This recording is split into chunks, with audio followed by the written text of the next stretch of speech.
നമസ്കാരം. വികസിത യൂറോപ്യൻ രാജ്യങ്ങളൊക്കെ എടുത്തു കളയുന്നതാണ് മതനിന്ദാ നിയമം. ഐക്യരാഷ്ട്രസഭയുടെ മനുഷ്യാവകാശ കൗൺസിൽ മതനിന്ദാ നിയമങ്ങൾ സ്വതന്ത്രമായ ചിന്തയ്ക്കും ആവിഷ്കാര സ്വാതന്ത്ര്യത്തിനും എതിരാണെന്ന് പലതവണ വ്യക്തമാക്കിയിട്ടുണ്ട്. പക്ഷേ ഇന്ത്യയിൽ ഒരു സംസ്ഥാനത്ത് ഈ മതനിന്ദാ നിയമം ശക്തമായി നടപ്പിലാക്കുകയാണ് ഒരു പാർട്ടി. ഒരുപക്ഷെ ഇങ്ങനെയൊരു വിശേഷണം നൽകുമ്പോൾ BJP ആകും എന്നായിരിക്കും BJP വിരുദ്ധരായ ആളുകളുടെ ചിന്ത. പക്ഷേ BJP അല്ല പാർട്ടി. പഞ്ചാബിലെ ആം ആദ്മി പാർട്ടിയാണ് അത്തരമൊരു നീക്കം നടത്തുന്നത്. സിഖുകാരുടെ വിശുദ്ധ ഗ്രന്ഥമായ ഗുരുഗ്രന്ഥ സാഹിബിനെ നിന്ദിക്കുകയോ അപമാനിക്കുകയോ ചെയ്യുന്നവർക്ക് ജീവപര്യന്ത തടവ് വരെ ശിക്ഷ നൽകുന്ന ഭേദഗതി ബിൽ പഞ്ചാബ് നിയമസഭ ഐക്യകണ്ഠേന പാസ്സാക്കിയിരിക്കുകയാണ്. ജഗത് ജ്യോത് ശ്രീ ഗുരുഗ്രന്ഥ സാഹിബ് സത്കാർ ബിൽ 2026 എന്നാണ് ബില്ലിൻ്റെ പേര്. ഇതുപ്രകാരം ഗുരുഗ്രന്ഥ സാഹിബിനെ നിന്ദിക്കുന്നവർക്ക് കുറഞ്ഞത് 10 വർഷം തടവും പരമാവധി ജീവപര്യന്തം തടവുമാണ് ശിക്ഷയായി നിർദ്ദേശിച്ചിരിക്കുന്നത്. ശിക്ഷയ്ക്കൊപ്പം 5 ലക്ഷം രൂപ മുതൽ 25 ലക്ഷം രൂപ വരെ പിഴയും ഒടുക്കേണ്ടി വരും.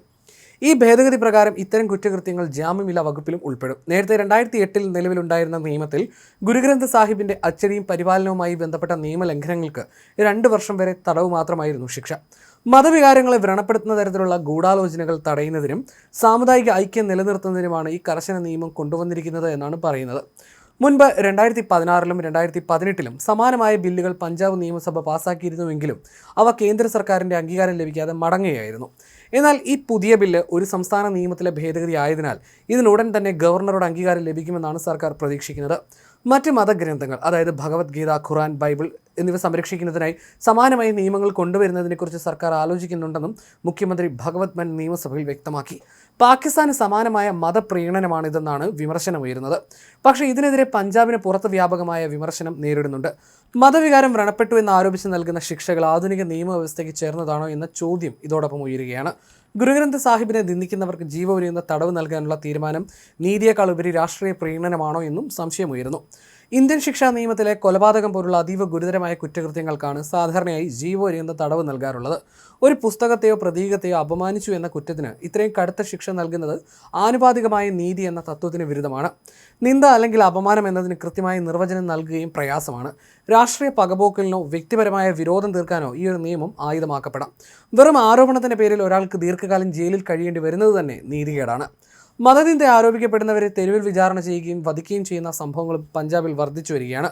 കടുത്ത നിയമങ്ങൾ നിർമ്മിക്കുന്നതിലൂടെ ഇത്തരം ആൾക്കൂട്ട ആക്രമണങ്ങൾക്ക് ഭരണകൂടം പരോക്ഷമായ ഒരു ധാർമ്മിക പിന്തുണ നൽകുകയാണോ എന്നും ഭയപ്പെടേണ്ടിയിരിക്കുന്നു. ഒരു പ്രത്യേക മതഗ്രന്ഥത്തിന് മാത്രം ഇത്രയും വലിയ പരിരക്ഷ നൽകുന്നത് ഭരണഘടന വിഭാവനം ചെയ്യുന്ന തുല്യനീതിക്ക് വിരുദ്ധമാണെന്നും വിമർശകർ ചൂണ്ടിക്കാട്ടുന്നു. ചുരുക്കത്തിൽ പാകിസ്ഥാനിൽ ഖുറാൻ നിന്ദിച്ചുവെന്ന് പറഞ്ഞ് ആരെയും അകത്തിടാൻ കഴിയും. അതുപോലൊരവസ്ഥയാണ് പഞ്ചാബിലും ഉണ്ടാവുകയെന്നും സംശയിക്കേണ്ടിയിരിക്കുന്നു. ഈ ബില്ലിനെതിരെ പ്രതിപക്ഷമായ കോൺഗ്രസ് ഒന്നും മിണ്ടിയിട്ടില്ല എന്നതും ശ്രദ്ധേയമാണ്. നിയമസഭയിലെ ചർച്ചയിൽ കോൺഗ്രസ് നേതാക്കൾ സർക്കാരിൻ്റെ ആത്മാർത്ഥതയെ മാത്രമാണ് ചോദ്യം ചെയ്തത്. ഗുരുഗ്രന്ഥ സാഹിബിനെ നിന്ദിക്കുന്നവർക്ക് കടുത്ത ശിക്ഷ നൽകണമെന്ന കാര്യത്തിൽ കോൺഗ്രസിന് എതിരഭിപ്രായമില്ലെന്നും ബില്ലിനെ പിന്തുണയ്ക്കുന്നുവെന്നും പ്രതിപക്ഷ നേതാവ് പ്രതാപ് സിംഗ് ബജ്വ സഭയിൽ വ്യക്തമാക്കുകയുണ്ടായി. 2018 അമരീന്ദർ സിംഗിന്റെ നേതൃത്വത്തിലുള്ള കോൺഗ്രസ് സർക്കാർ സമാനമായ ബില്ല് പാസ്സാക്കിയിരുന്നെങ്കിലും അത് കേന്ദ്രത്തിന്റെ അനുമതി ലഭിക്കാതെ പരാജയപ്പെട്ട കാര്യം കോൺഗ്രസ് ഓർമ്മിപ്പിച്ചു. ഈ പുതിയ ബില്ലിനും സമാനമായ വിധി ഉണ്ടാകുമെന്ന ആശങ്കയും അവർ പങ്കുവയ്ക്കുകയും ചെയ്തു.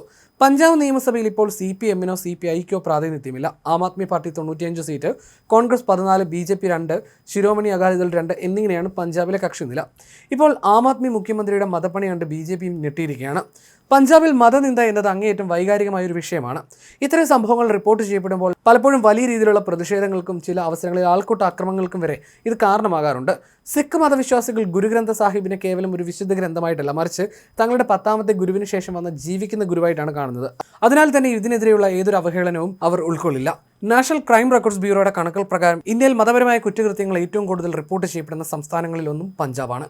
2015 ദൈവനിന്ദാ വിഷയത്തിന്റെ ഭാഗമായി പോലീസ് നടത്തിയ വെടിവെപ്പിൽ പഞ്ചാബിലെ ഫരീദ്കോട്ട് ജില്ലയിലെ ബഹബൽ ഖലാൻ എന്ന ഗ്രാമത്തിൽ 2 പേർ കൊല്ലപ്പെട്ടിരുന്നു. ഇതിനു പുറമെ കോട്ട്കപൂരിലും നിഷേധക്കാർക്ക് നേരെ പോലീസ് ബലപ്രയോഗം നടത്തിയിരുന്നു. ഫരീദ്കോട്ടിലെ ബർഗാരി ഗ്രാമത്തിൽ ഗുരുഗ്രന്ഥ സാഹിബിന്റെ താളുകൾ കീറിയ നിലയിൽ കണ്ടെത്തിയതിനെ തുടർന്നുണ്ടായ പ്രതിഷേധമായിരുന്നു അന്ന് സംഭവങ്ങൾക്ക് ആധാരമായത്.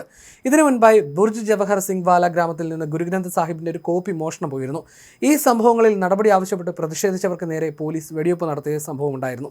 ബർഗാരി സംഭവം ഉൾപ്പെടെയുള്ള കേസുകളിൽ യഥാർത്ഥ കുറ്റവാളികളെ നിയമത്തിന് മുന്നിൽ കൊണ്ടുവരുന്നതിൽ മുൻ സർക്കാരുകളും നിലവിലെ സർക്കാരും പരാജയപ്പെട്ടിട്ടുണ്ട്. ഈ വീഴ്ച മറയ്ക്കാനാണ് ശിക്ഷാ കാലാവധി കൂട്ടി ജനങ്ങളുടെ ശ്രദ്ധ തിരിക്കാൻ ശ്രമിക്കുന്നതെന്നും വിമർശനമുയരുന്നു.